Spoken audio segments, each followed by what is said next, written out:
warahmatullahi wabarakatuh. Auzubillahi minasyaitonirrajim. Bismillahirrahmanirrahim. Allahumma sholli ala Sayyidina Muhammad wa ala ali Sayyidina Muhammad. Pemirsa yang dirahmati Allah, sudah saatnya kita mensyukuri segala nikmat yang telah diberikan Allah berupa nikmat kesehatan, nikmat beribadah, dan waktu luang.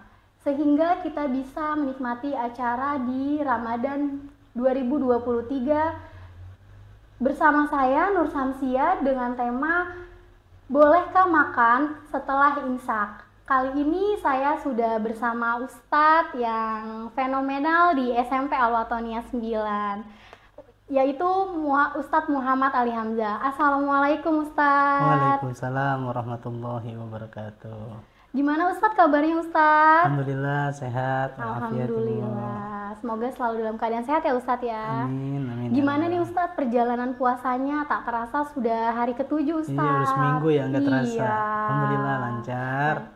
Lancar, alhamdulillah. Kira-kira udah ada yang terhambat belum Ustadz puasanya? Belum, masih aman. Aman. Semoga Insya Allah. aman, insya Allah. Aman, Semoga aman ya Ustadz ya sampai 30 hari ya Ustadz Amin, ya. amin. Oke. Oh iya Ustadz, saya mau tanya. Kebetulan kan tadi pagi saya tuh sahurnya di waktu imsak ya Ustadz ya. Ketika saya ambil nasi, sedang sambil makan sambil nonton, tiba-tiba di TV tuh udah ada tulisan memasuki waktu imsak. Saya bingung Ustadz, pada hari ini tuh sebenarnya puasa saya tuh diterima atau enggak, terus pahalanya bagaimana Ustadz, mohon pencerahannya. Baik Bu Syamsiah. Assalamualaikum warahmatullahi wabarakatuh. Bismillah, walhamdulillah, wassalatu wassalamu ala rasulillah Sayyidina Muhammad ibn Abdillah wa ala alihi wa sahbihi wa man walah, amma ba'du.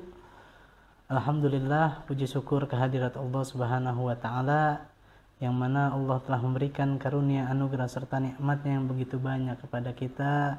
Allah berikan kita nikmat iman, nikmat Islam, sehat walafiat, sehingga kita bisa sampai di hari yang ke-7 di bulan suci Ramadan pada tahun 1443 Hijriah. Terkait pertanyaan dari Bu Samsiah mengenai apakah boleh makan dan minum di waktu imsak, bagaimana hukumnya? Baik, pemirsa yang berbahagia, sebelumnya kita harus tahu apa itu pengertian puasa. Puasa secara bahasa ataupun lughatan adalah al-imsak, yakni menahan. Menahan dari apapun, ya. Di sini masih luas maknanya. Menahan dari hawa nafsu, menahan dari amarah, menahan dari rasa rindu pun termasuk daripada imsak, menahan. Adapun secara istilah wasar'an, yakni al-imsak an jami'il mufattirat, menahan diri dari perkara-perkara yang dapat membatalkan puasa, baik membatalkan puasa ataupun pahala puasanya. Dari kapan? Min tulu'il fajri ila ghurubis syamsi, dari mulai terbitnya fajar, yakni masuknya waktu sholat subuh, sampai terbenamnya matahari, yakni masuknya waktu maghrib.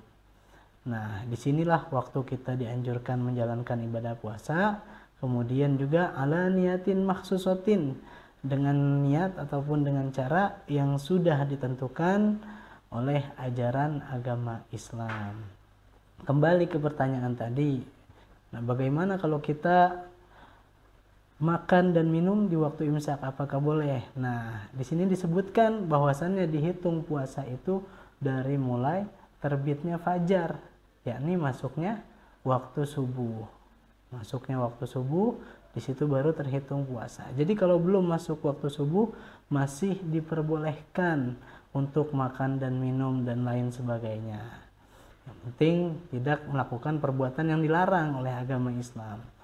Nah, adapun kalimat imsak, ini di Indonesia imsak ini hanya waktu.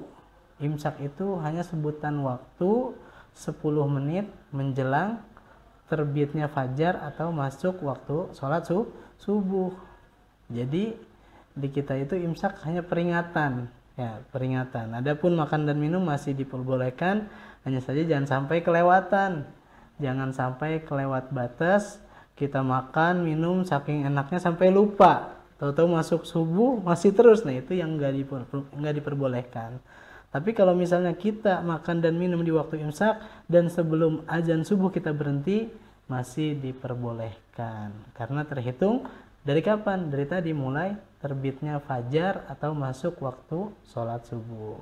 Begitu. Kemudian adapun hal-hal yang membatalkan puasa itu terbagi dua. Ada yang membatalkan puasa, ada juga yang membatalkan pahala puasa. Nah, adapun yang membatalkan puasa di dalam kitab Safinatun Najah itu disebutkan di antaranya apa?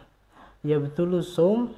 Adapun yang membatalkan puasa itu biriddatin, yakni dengan murtad, dengan sebab murtad atau keluar dari agama Islam, ya. Keluar dari agama Islam, kalau kata anak sekarang apa? Lockout, ya. Lockout, keluar dari agama Islam. Dan kalau orang yang mau masuk ke dalam agama Islam apa? Login. Mu'alaf, kalau di kita mu'alaf, termasuk Islam. Kalau anak sekarang bilangnya login. Lu kalau masuk ke agama Islam login dulu, syahadat dulu gitu. Itu yang pertama, sebab batalnya puasa. Kemudian yang kedua, sebab batalnya puasa adalah bihaidin, dengan sebab keluarnya darah haid. Jadi ada perempuan yang sedang menjalankan ibadah puasa di siang hari, tiba-tiba keluar darah haid di siang hari, maka pada saat itu dia menjadi batal puasanya. Yang ketiga, wanifasin, dan juga keluar darah nifas.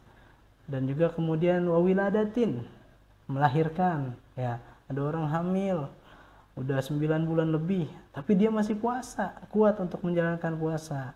Namun di siang hari tiba-tiba mules perutnya. Ternyata mulesnya ingin melahirkan. Nah, ketika dia melahirkan, di situ dia batal puasanya. Kemudian setelah itu wabi jununin, dan juga batalnya puasa itu dengan sebab gila, walau lahzotan, walaupun sebentar, ya. Gila walaupun sebentar batal juga, gara-gara perkara apa, maupun yang berat maupun yang sepele, sebentar, apalagi lama, sebentar aja batal. Nah, itu dapat membatalkan puasa. Kemudian wa bi igma'in wa sukrin ta'adda bihima in amma jami'an nahar, dan juga dengan sebab pingsan, lagi puasa pingsan, ya, batal puasanya. Dan terakhir dengan sebab sukrin, mabuk apabila disengaja di sepanjang siang. Nah, dari siang sampai maghrib dia mabuk gitu. Nah, itu puasanya menjadi batal. Nah, ini adalah hal-hal ataupun perkara yang membatalkan puasa. Mungkin nanti kita lanjutkan tentang perkara yang dapat membatalkan pahala puasa. Gitu. Masya Allah, tabarakallah. Terima kasih Ustadz atas penjelasannya. Tadi saya tertarik Ustadz sama yang haid, ya, karena kan saya juga sebagai perempuan mungkin ketika haid suka bingung nih Ustadz. Ketika menjelang waktu maghrib biasanya tadinya kita puasa nih, tapi pas maghrib kita cek ternyata kita haid keluar. Itu kira-kira puasanya diterima nggak ya, atau terhitung batal gitu? Tapi jangan dijawab dulu ya Ustadz, setelah iklan berikut ini.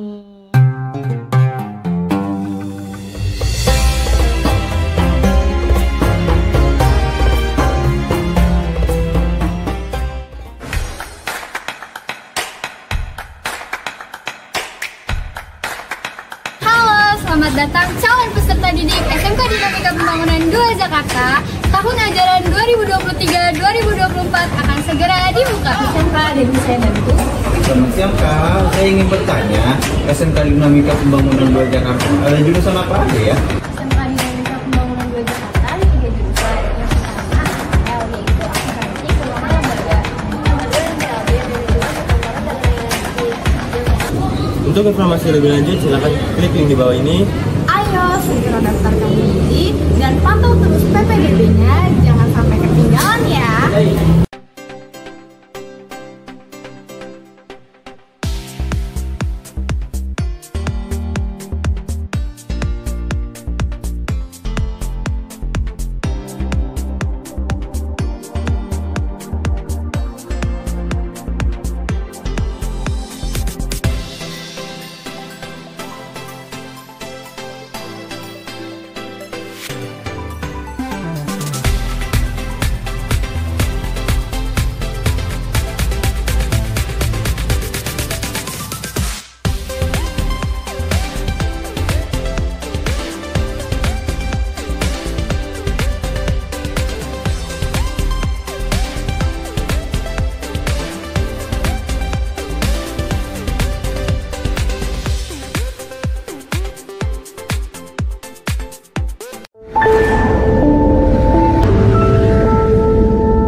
Pemirsa yang dirahmati Allah, kembali lagi bersama saya Nur Samsia.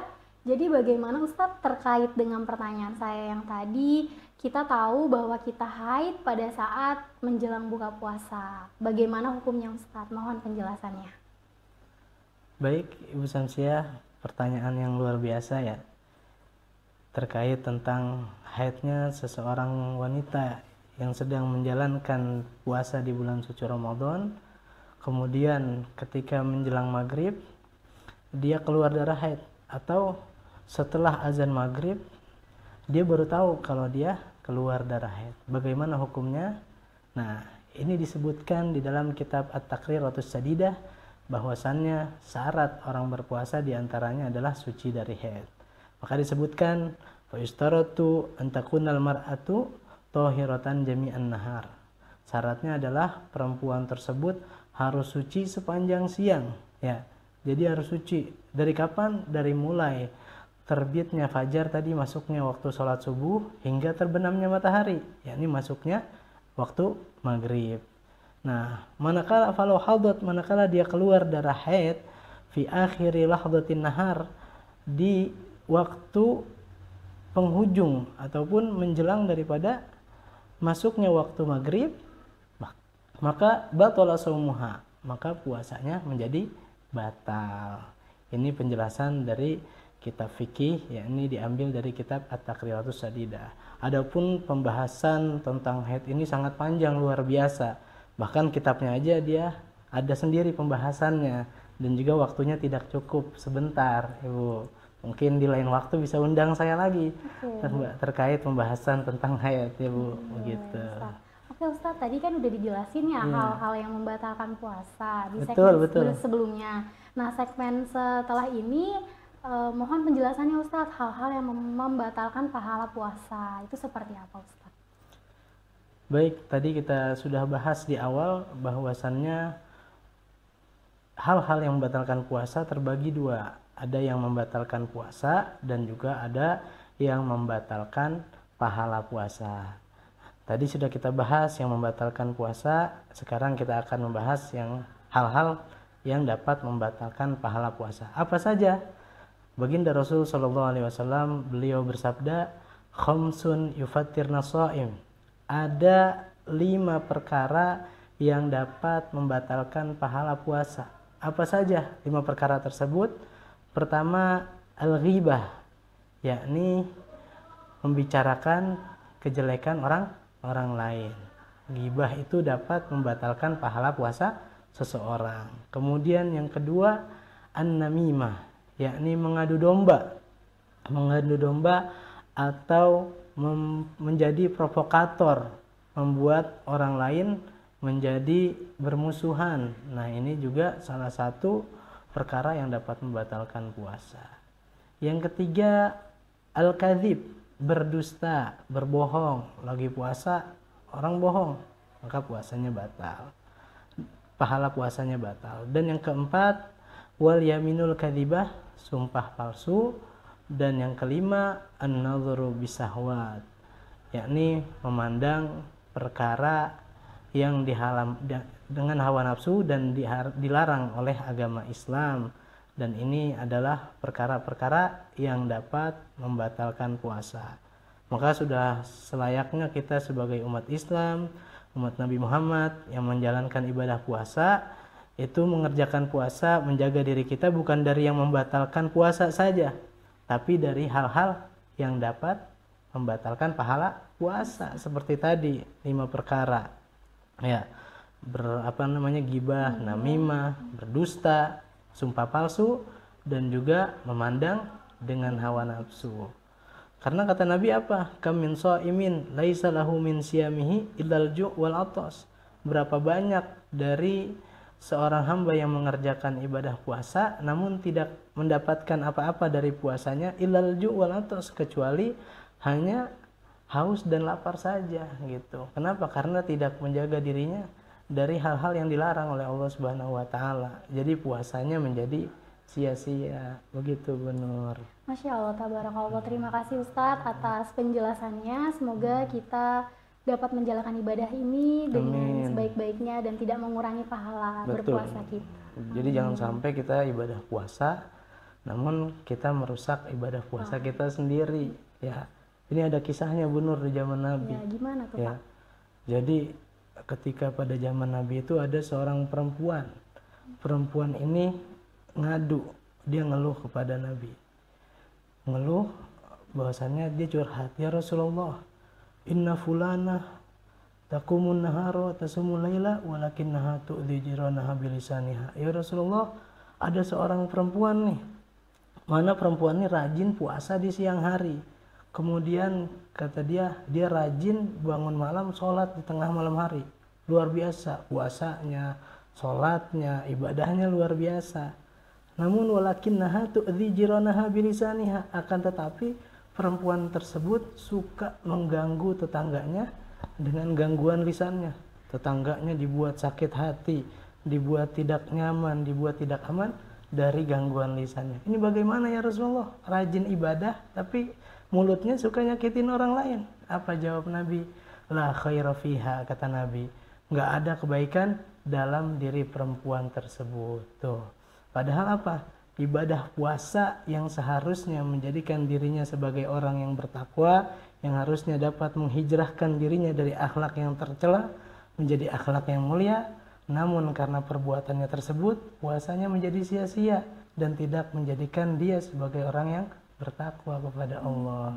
Ini pelajaran juga buat kita supaya kita menjaga puasa kita gitu, bukan hanya sekedar menahan diri dari haus dan lapar ya, bukan cuma sekedar nggak makan, nggak minum, kemudian nggak ngopi, nggak ngerokok dan nggak melakukan apa lain sebagainya, tapi juga kita harus menjaga pandangan. Jangan sampai puasa kita sibuk dengan gadget ya, melihat Instagram, TikTok, apalagi melihat hal-hal yang dilarang dalam agama. Nah itu akibatnya merusak daripada puasa kita. Itu ya. Masya Allah, sangat banyak ya Ustadz pembelajaran yang dapat kita ambil dari kisah Betul. yang tadi sudah dijelaskan. Oke, pemirsa, sebelum kita ke segmen tanya dari masyarakat, mari kita saksikan iklan yang akan lewat berikut ini.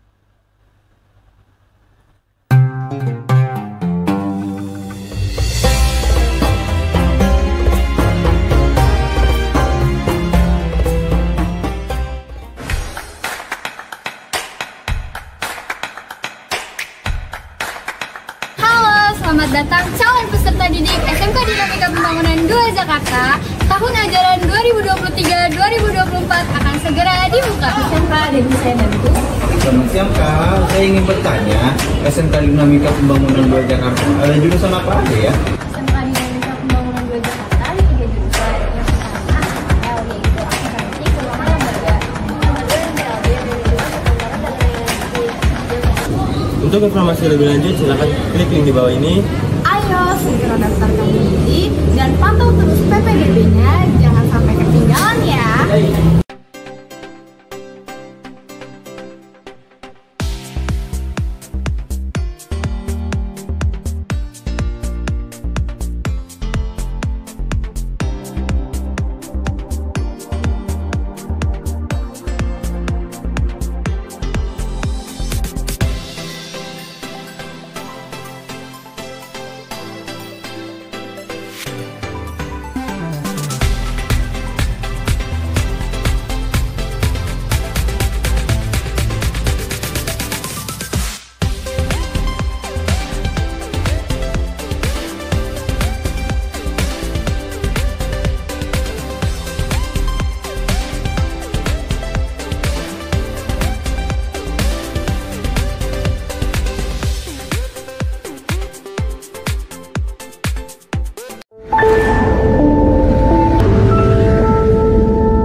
kembali lagi kepada segmen terakhir, yaitu segmen Tanya Masyarakat. Oke, Ustadz, bagaimana? Sudah siap Ustadz untuk menjawab pertanyaan dan kebingungan masyarakat, Ustadz? Insya Allah. Insya Allah. Oke, silakan mari kita simak bersama-sama ya Ustadz video pertanyaan dari masyarakat berikut. Assalamualaikum warahmatullahi wabarakatuh. Perkenalkan, nama saya Fian Zalni Putri, kelas 12 BDP 4. Ustadz, saya mau bertanya nih. Saya sering mendengar atau terdoktrin sejak kecil bahwa berbohong bisa membatalkan puasa. Nah, pertanyaan saya, bisakah Ustadz menjelaskan lebih lanjut tentang hal tersebut? Terima kasih. Wassalamualaikum warahmatullahi wabarakatuh. Waalaikumsalam warahmatullahi wabarakatuh. Ustadz, tadi ada pertanyaan dari Fian Zalni Putri dari kelas 12 BDP 4. Bagaimana jika kita sudah terdoktrin dari kecil kalau berbohong itu berdosa? Mohon jawabannya Ustadz. Batalkan puasa gitu ya Bu? Iya. Baik, terkait pertanyaan apakah berbohong dapat membatalkan puasa, mungkin sudah tadi kita bahas bersama-sama ya Bu, bahwasannya berdusta itu termasuk daripada perkara yang dapat membatalkan pahala puasa. Jadi puasanya nggak batal, yang batal pahalanya. Jadi manakala ada orang berpuasa kemudian berbohong, termasuk tadi ghibah, namimah, sumpah palsu, dan memandang dengan pandangan hawa nafsu, maka itu dapat membatalkan pahala puasa. Ya, ibarat orang kerja nggak dapat gaji, ya. Orang udah capek-capek kerja tapi nggak dapat gaji. Demikian juga orang puasa, namun pahalanya batal. Akhirnya dia nggak dapat pahala dari Allah Subhanahu Wa Taala. Akhirnya puasanya menjadi sia-sia. Begitu Ibu Samsia. Oke, terima kasih Ustadz. Kita simak pertanyaan berikutnya ya Ustadz ya. Assalamualaikum warahmatullahi wabarakatuh. Saya Muharraf Falatian dari kelas 11 BDP 1. Saya ingin bertanya, apakah benar kalau kita sering mandi atau mandi lebih dari 3 kali sehari bisa membatalkan puasa? Terima kasih. Ustadz, pertanyaan selanjutnya dari M. Rafli Ramadan kelas 11 BDP 1. Tadi beliau menanyakan bagaimana kalau misalnya di saat bulan puasa kita mandi 3 kali sehari, apakah membatalkan puasa? Mohon jawabannya Ustadz. Baik, terkait mandi di saat puasa. Pada dasarnya di dalam ajaran agama Islam, mandi itu hukumnya mubah. Ya, mubah ini apabila dikerjakan dia tidak dapat pahala, ditinggalkan juga nggak dapat dosa, gitu. Itu namanya mubah. Namun perbuatan mubah manakala diniatkan ibadah, maka mandi tersebut mendapatkan pahala dari Allah Subhanahu Wa Taala. Misalnya ada orang mandi, tapi dia niat supaya ketika dia ibadah semangat ibadahnya, sholatnya tambah semangat karena dia menjadi wangi dan badannya pun menjadi segar, akhirnya dia semangat ibadah kepada Allah. Ini hukum asalnya. Lantas bagaimana ketika ada orang mandi di bulan puasa? Nah, apalagi sampai 3 kali katanya tadi, apakah bisa menjadi penyebab batalnya puasa? Nah, mandi ketika di bulan puasa selama airnya tidak masuk ke rongga seperti mulut, hidung ataupun telinga, maka puasanya tidak batal, gitu. Hanya saja kalau berlebihan bisa menjadi makruh. Di siang hari ya panas mandi terus bisa menjadi makruh. Tapi pada dasarnya mandi tidak membatalkan puasa selama airnya tidak masuk ke rongga tubuh seperti melalui mulut, hidung, telinga, seperti itu. Masya Allah, tabarakallah. Terima kasih Ustadz Ali atas jawabannya. Mungkin kita ke pertanyaan selanjutnya ya Ustadz Ali ya. Assalamualaikum warahmatullahi wabarakatuh. Nama saya Najuhana Maulidia dari kelas 11 BDP 3. Saya ingin bertanya kepada Ustadz. Orang tua saya menjual makanan sederhana di bulan suci Ramadan, dan terkadang saya melihat ibu saya mencicipi masakan yang akan dijualnya. Pertanyaan saya adalah, bagaimana hukum mencicipi masakan bagi ibu rumah tangga yang menyiapkan makanannya di bulan suci Ramadan? Sekian pertanyaan dari saya. Wassalamualaikum warahmatullahi wabarakatuh. Assalamualaikum warahmatullahi wabarakatuh. Ustadz, tadi ada pertanyaan dari Nazwa Maulidia, kelas 11 BDP 3. Bagaimana hukumnya bagi ibu rumah tangga yang menyiapkan makanan untuk dan mencicipi hidangannya untuk berbuka puasa? Bagaimana Ustadz hukumnya? Mohon penjelasannya. Ya, terkait mencicipi makanan pada saat puasa. Nah, ini dijelaskan bahwasannya pernah diriwayatkan oleh Abdullah bin Abbas radhiyallahu an, beliau pernah mengatakan tidak apa-apa mencicipi makanan ataupun sesuatu ketika berpuasa, namun jangan sampai masuk ke tenggorokan, karena kalau sudah masuk ke tenggorokan dapat membatalkan puasa gitu. Jadi kalau misalnya ada ibu-ibu yang mau masak, baik dia untuk berjualan ya ataupun untuk hidangan nanti ia makan pada saat berbuka, nah boleh mencicipi, hanya saja sekedar di lidah ya, jangan sampai masuk ke tenggorokan kemudian pun diludahkan kembali ya, jangan sampai tertelan masuk ke tenggorokan. Apalagi kalau mencicipinya berlebihan sampai banyak, apalagi sendok, semangkok, itu kalau bukan semangkok bukan nyicipin lagi ya, nyobain itu.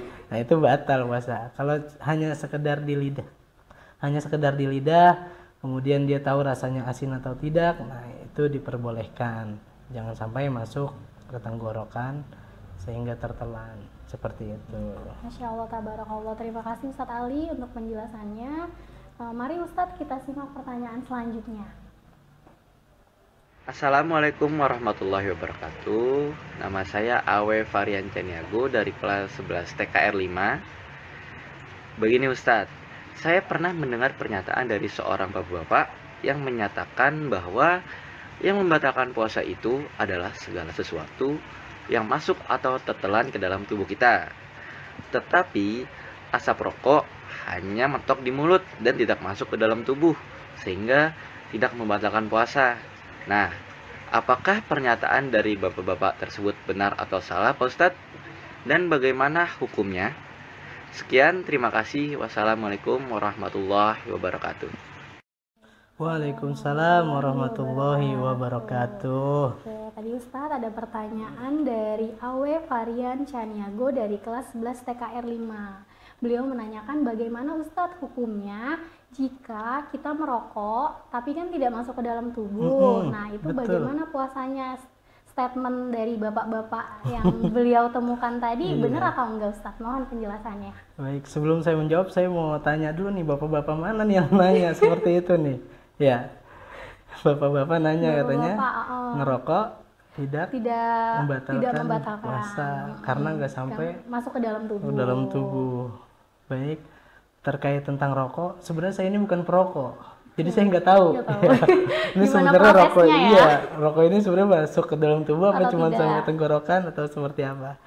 Tapi yang pasti pembahasan ini ulama kita sudah menjelaskan dalam kitab-kitabnya, termasuk diantaranya disebutkan dalam kitab Nihayatuz Zain yang dikarang oleh Syekh Nawawi Al-Bantani radhiyallahu an. Di situ beliau mengatakan bahwasannya yuftiru shaimun biusuli ainin ila mutlaqil jawfi min manfadhi maftuhin ma'al amdi wal ikhtiyar wal ilmi bitahrimi wa minha ad-dukhan al-ma'ruf. Beliau mengatakan di dalam kitabnya bahwasannya seseorang yang berpuasa itu menjadi batal dengan sebab sampainya sesuatu ain atau zat ke tenggorokan daripada lubang yang terbuka ya. Jadi sampai sesuatu ke tenggorokan dari lubang yang terbuka, yakni mulut ya, diantaranya mulut, ma'al amdi wal ikhtiyar, secara sengaja. Ini sengaja ya. Sengaja, kemudian wal ilmi bitahrim, dan dia mengetahui keharaman perbuatan tersebut. Nah, di sini adalah menjadi penyebab bahwasannya menghisap rokok dapat membatalkan puasa. Di sini disebutkan wa minha ad-dukhan al-ma'ruf, di antaranya adalah asap rokok, sesuatu yang dihisap yang kita kenal dengan rokok gitu. Ini yang saya dapat dari kitab Nihayatus Zain. Mungkin di kitab lain ada pembahasannya masing-masing ya, dan juga banyak ulama yang lain pendapat ya. Mungkin kita bahas di lain waktu ya, karena panjang juga nih, luar biasa pembahasan rokok ini, karena saya juga bukan perokok. Jadi kurang tahu ya. Iya, nanti mungkin kita bahas di lain waktu. Oke. Gitu. Masya Allah, tabarakallah Ustadz, terima kasih atas penjelasannya. Semoga dari pertanyaan dari masyarakat ini dapat menambah informasi, menambah ilmu untuk kita terapkan dalam kehidupan sehari-hari. Amin. Oke Ustadz, sebelum acara ini kita tutup, mari mohon memimpin doanya Ustadz. Semoga acara ini mendapatkan keberkahan dari Allah Subhanahu wa Ta'ala. Baik, sama-sama kita doa, mudah-mudahan pertemuan kita pada hari ini senantiasa mendapatkan keberkahan dan keridhaan dari Allah Subhanahu wa Ta'ala. Puasa kita menjadi puasa yang ibadah yang diterima oleh Allah Subhanahu wa Ta'ala, dan puasa yang kita kerjakan menjadikan diri kita sebagai orang yang bertakwa kepada Allah Subhanahu wa Ta'ala. Astaghfirullahaladzim. Bismillahirrahmanirrahim. Alhamdulillahirabbil alamin. Allahumma shalli wa sallim ala sayyidina Muhammad wa ala ali sayyidina Muhammad. Allahumma inna nas'aluka al-'afwa wal 'afiyah wal ma'afata ad-da'imah fid dini wad dunya wal akhirah. Allahumma innaka 'afuwun karim tuhibbul 'afwa fa'fu 'anna ya karim. Barikillahumma lana fi syahri Ramadan. Barikillahumma lana fi syahri Ramadan. Barikillahumma lana fi syahri Ramadan. Rabbana atina fid dunya hasanah wa fil akhirati hasanah wa qina adzabannar. Wa sallallahu ala sayyidina Muhammadin wa ala alihi wasallam. Walhamdulillahirabbil alamin. Baik pemirsa yang dirahmati Allah, mungkin kesimpulan dari pertemuan kita kali ini adalah kita sudah mengetahui hal-hal apa saja yang dapat membatalkan puasa dan hal-hal apa saja yang dapat menghilangkan atau membatalkan pahala puasa. Semoga puasa kita selama 1 bulan ini dirahmati Allah, diridhoi Allah, dan pahala kita diterima di sisi Allah. Amin ya rabbal alamin. Baik pemirsa di rumah, masih ada waktu sambil menunggu azan maghrib. Yang ingin mencari takjil silakan, yang ingin menyiapkan hidangan dipersilakan. Terima kasih. Kembali lagi bersama kami di lain waktu dengan episode yang berbeda dengan tema-tema menarik lainnya. Kurang lebihnya mohon maaf, saya selaku host. Wassalamualaikum warahmatullahi wabarakatuh.